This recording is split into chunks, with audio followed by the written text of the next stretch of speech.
بسم اللہ الرحمن الرحیم الحمد للہ رب العالمین والصلاة والسلام علی سید المرسلین خاتم النبیین محمد وآلہ وصحبہ اجمعین اما بعد۔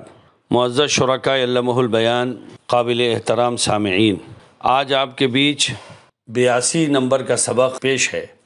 فتح مکہ موضوع ہے۔ آج ہم فتح مکہ سے 5واں سبق لے کر آئے ہیں۔ گزشتہ سبق میں حضرت ابو سفیان بن حرب کا قصہ تفصیل سے پیش کیا گیا تھا، جس میں ان کے دور کفر کا ذکر آیا تھا، پھر اسلام لانے کا واقعہ بھی بیان ہوا تھا۔ آج اسی خانوادے کا ذکر ہے، لیکن آغاز ہندہ ابو سفیان کی بیوی سے، کہ جو اسلام سے قبل اسلام کے سخت ترین دشمن تھیں۔ یہ وہی ہندہ ہیں جنہوں نے حضرت صلی اللہ علیہ وسلم کے چچا سید الشہداء حضرت حمزہ رضی اللہ عنہ کا میدان احد میں مسلح کیا تھا۔ ان کے کلیجے چبائے تھے، حضرت صلی اللہ علیہ وسلم کو سخت اذیت دی تھی۔ آج فتح مکہ کے دن ان کے قتل کا اعلان ہو گیا ہے، لیکن حضور پاک صلی اللہ علیہ وسلم کی مہربانیاں جو آج کے دن عام ہیں، اس عام مہربانی سے ہندہ سخت دل سخت جاں بھی فائدہ اٹھاتی ہیں۔ آئیے اس سلسلے کو ہم سنتے ہیں۔ مقام صفا میں آپ صلی اللہ علیہ وسلم ایک بلند مقام پر بیٹھے۔ جو لوگ اسلام قبول کرنے آتے تھے آپ کے ہاتھ پر بیعت کرتے تھے۔ مردوں کی باری ہو چکی تھی، مستورات آئیں، عورتوں سے بھی بیعت لینے کا یہ طریقہ تھا کہ ان سے ارکان اسلام اور محاسن اخلاق کا اقرار لیا جاتا تھا۔ پھر پانی کے ایک لبریز پیالے میں حضرت صلی اللہ علیہ وسلم دست مبارک ڈبو کر نکال لیتے تھے۔ آپ کے بعد عورتیں اسی پیالے میں ہاتھ ڈالتی تھیں اور بیعت کا معاہدہ پختہ ہو جاتا تھا۔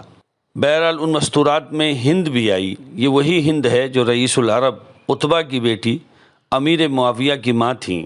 حضرت حمزہ کو اسی نے قتل کرایا تھا اور ان کا سینہ چاک کر کے کلیجہ چبا گئی تھی۔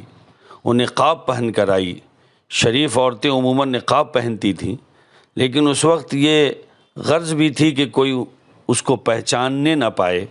بیعت کے وقت اس نے نہایت دلیری بلکہ گستاخی سے باتیں کیں جو حسب ذیل ہیں۔ رسول اللہ صلی اللہ علیہ وسلم نے فرمایا، خدا کے ساتھ کسی کو شریک نہ کرنا۔ ہندہ نے اس کا جواب دیا، یہ اقرار آپ نے مردوں سے تو نہیں لیا، لیکن بہرحال ہم کو منظور ہے۔ رسول اللہ صلی اللہ علیہ وسلم نے فرمایا، چوری نہ کرنا۔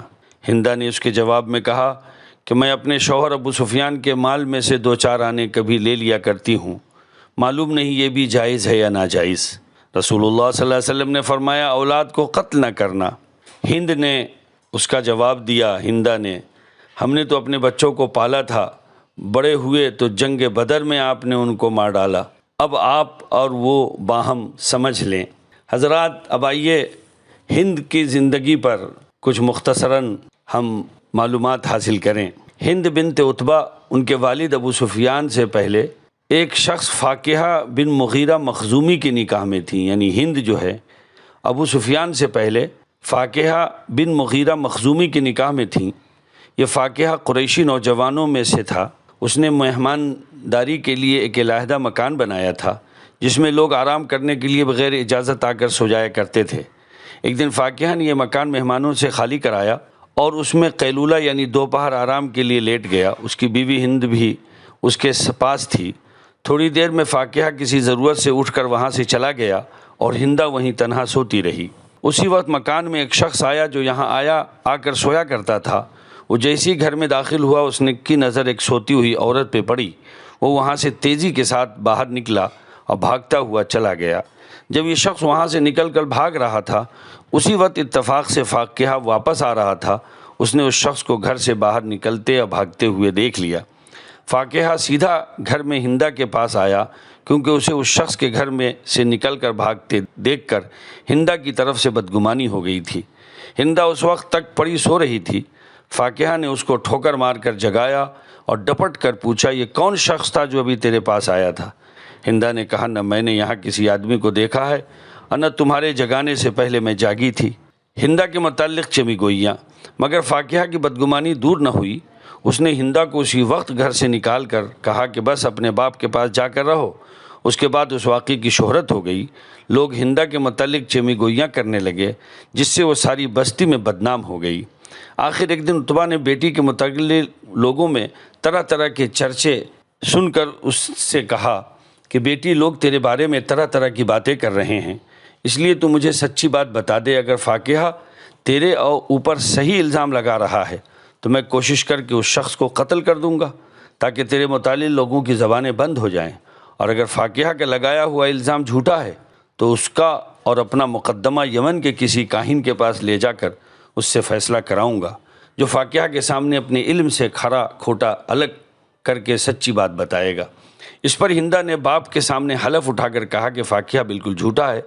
یہاں سے اطمینان کرنے کے بعد عتبہ اپنے داماد فاقیہ کے پاس پہنچا اور اس سے کہنے لگا، اے شخص، تو نے میری بیٹی پر زبردستی تہمت لگائی ہے، اس لیے کسی یمنی کاہن کے پاس چل کر میرے اور اپنے مقدمے کا فیصلہ کراؤ۔ فاقیہ راضی ہو گیا اور اپنے ساتھی بنو مخزوم کی ایک جماعت لے کر کاہن کے پاس جانے کے لیے روانہ ہوا۔ دوسری طرف عتبہ نے بنی عبد مناف کی ایک جماعت ساتھ لی اور وہ بھی کاہن کے پاس چلا۔ عتبہ کے ساتھ اس کی بیٹی ہندا بھی تھی، اور ہندا نے اپنے ساتھ کچھ دوسری عورتوں کو بھی لے لیا تھا۔ جب یہ اس کاہن کے علاقے کے قریب پہنچے اور کہنے لگے کہ کل ہم اس فلاں کاہن کے پاس پہنچ جائیں گے، تو اچانک ہندا کی حالت بگڑنے لگی اور اس کے چہرے کا رنگ بدل گیا۔ بیٹی کی بدحواسی دیکھ کر عتبہ نے اس سے کہا کہ میں تیری حالت دیکھ رہا ہوں کہ تو کس طرح بکھلا رہی ہے، یہ حالت کسی گندی حرکت کی وجہ سے ہی ہو سکتی ہے جو تو کر چکی ہے۔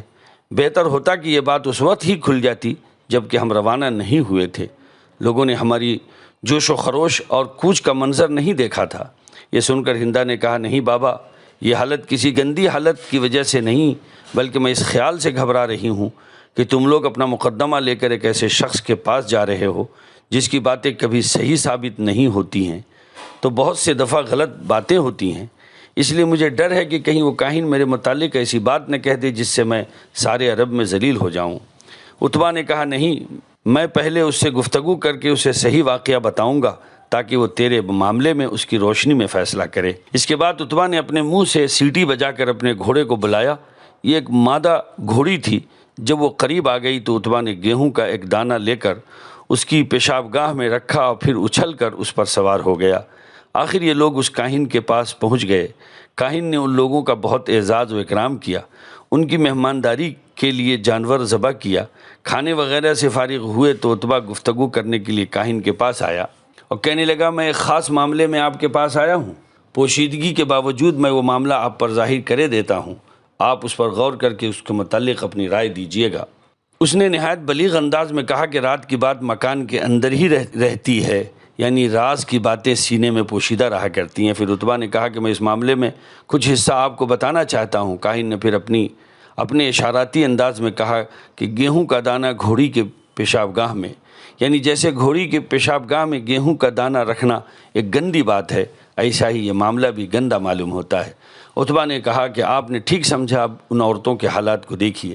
یہ سن کر کاہن عتبہ کے ساتھ والی عورتوں میں سے ایک ایک کے قریب جاتا اور اس کے کندھے پر ہاتھ مار مار کر دیکھتا، مگر پھر اس سے کہہ دیتا کہ تم اٹھ جاؤ۔ اسی طرح کرتے کرتے وہ آخر ہندا کے پاس پہنچا اور اس طرح اس نے ہندا کے شانے پر بھی ہاتھ مارا اور پھر اس سے کہنے لگا کہ اٹھ جا، تو بالکل پاک صاف ہے، زناکار نہیں ہے، تیرے پیٹ سے ایک بادشاہ پیدا ہوگا جس کا نام معاویہ ہوگا۔ فاقیہ کا پچھتاوا اور ہندا کی بیزاری۔ کاہن کے منہ سے یہ لفظ سنتے ہی اب فاقیہ اچھل کر ہندا کے پاس آیا اور اس کا ہاتھ پکڑ لیا، کیونکہ ادھر تو اس کو ہندا کی پاک دامنی کا یقین ہو گیا، اور اس سے بڑھ کر کاہن کی زبان سے جب اس نے یہ سنا کہ ہندا ایک بادشاہ کو جنم دے گی تو اس کے دل میں ہندا کی حیثیت بڑھ گئی۔ مگر جیسے ہی فاقیہ نے ہندا کا ہاتھ پکڑا، اس نے اس کا ہاتھ جھٹک دیا اور جھڑک کر کہنے لگی، بس مجھ سے دور رہ، کیونکہ خدا کی قسم اب میری یہ تمنا ہے کہ میرا وہ بچہ تمہارے سوا کسی اور سے ہو۔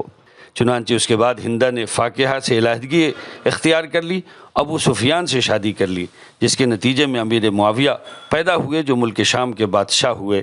حضرات، مختصراً حضرت امیر معاویہ کا تذکرہ بھی آج کے اس درس میں ہو جاتا، لیکن وقت ہو گیا ہے۔ انشاءاللہ سیدنا حضرت امیر معاویہ رضی اللہ تعالیٰ عنہ کا قصہ کل کے سبق میں پیش کیا جائے گا۔ اللہ تبارک و تعالیٰ اس سلسلے کو قبول فرمائے کہ ہم سیرت نبوی صلی اللہ علیہ وسلم کے واقعات سے محظوظ ہو رہے ہیں۔ ہم فتح مکہ کے واقعات ان دنوں بیان کر رہے ہیں۔ اللہ تعالیٰ فتح مکہ کے جو برکات ہیں وہ قیامت تک جاری و ساری فرمائے، اور اللہ تعالیٰ اس میں کسی نہ کسی طور پر ہمیں بھی اس کا کچھ نہ کچھ حصہ دار بنائے۔ السلام علیکم ورحمۃ اللہ وبرکاتہ۔